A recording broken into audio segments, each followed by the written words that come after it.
Howdy y'all, welcome back to the Den of DBZ All-Star. I'm DBZ All-Star, you can call me Steve if you want. And I have another local comic book store haul featuring books released the week of May 10th.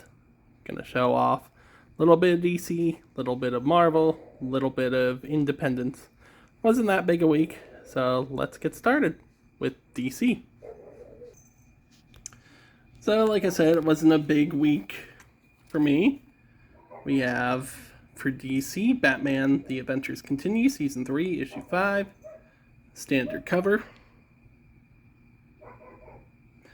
This series is just a lot of fun. You see the Bat family going up against the Suicide Squad for the DCAU continuity. And you have another Batman White Knight Presents series. We've had Batman White Knight Presents Red Hood, Batman White Knight Presents Harley Quinn, and we've had a Mr. Freeze special as well. This continues after Batman Beyond the White Knight. And deals with the children of a popular Batman character growing up in this world. Read this first issue. It's off to an okay start. Could be better, could be worse, but I really enjoy this universe, so I'm going to stick with it. Let's move on to Independence. Alright, from Image Comics, we have Mark Millar and this time Olivier Coipel doing the artwork on The Ambassadors, issue 4. Cool thing about this series is each issue of this 6-issue event series has had Mark Millar teaming with a different artist. It's a lot of fun so far. It's going to be one of those things that leads into his big crossover event this summer. So let's see how it concludes. 2 more issues. We have Kelly Thompson's Black Cloak, issue 5. This is the standard cover.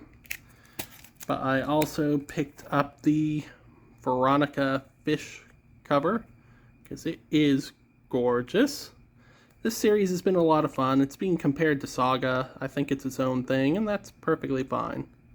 It's off to a fun enough start. I really enjoy Kelly Thompson's writing. We have Nemesis Reloaded, issue 5, concluding this long-awaited sequel miniseries from Mark Millar. This leads directly into the big crossover with the Millerverse stuff as well. And last but certainly not least for Independence, we have Saga,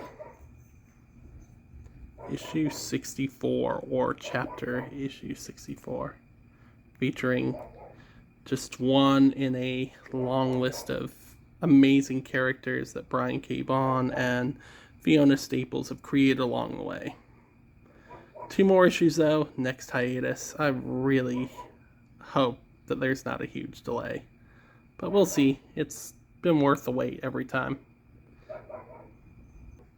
And moving on to Marvel, we have The Amazing Spider-Man issue 25, Whatever Happened to Mary Jane, What Happened Indeed, What Happened to this series.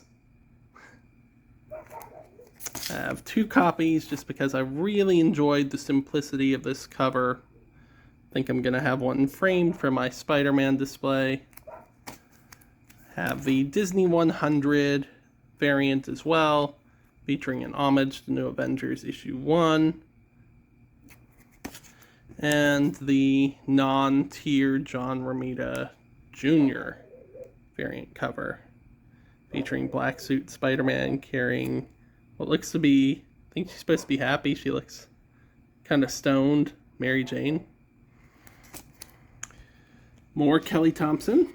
We have Captain Marvel issue 49, concluding the Revenge of the Brood storyline that's been connected with X-Men as well. Kelly Thompson finishes out her run in June with the release of issue 50. It'll be sad to see her go. We have Chip Zdarsky on Daredevil issue 11. This series is just incredible. I can't emphasize this enough. It's leaving in August with issue 14. They're going to announce the creative team fairly shortly. So I have faith that since in an interview with the amazing and uncanny Omar and astonishing Melanie on the Near Mint Condition channel with Mr. Starsky, you should definitely check out that interview, by the way. Chip said he's been working with this creative team for about a year to prep for his exit and their relaunch. I'm assuming they're relaunching with a new #1. They tend to do that. Looking forward to that. We have more Summer of Symbiotes. This is Extreme Venomverse, issue 1. Basically another anthology series in the vein of Edge of Venomverse and Edge of Spider-Verse. We have the latest Silk miniseries, issue 1, continuing the story of this character. The last 2 miniseries were an excellent story. I'm looking forward to this one as well. I have not read this yet because I love supporting Peach Momoko's work. Also have the Peach Momoko variant cover for that.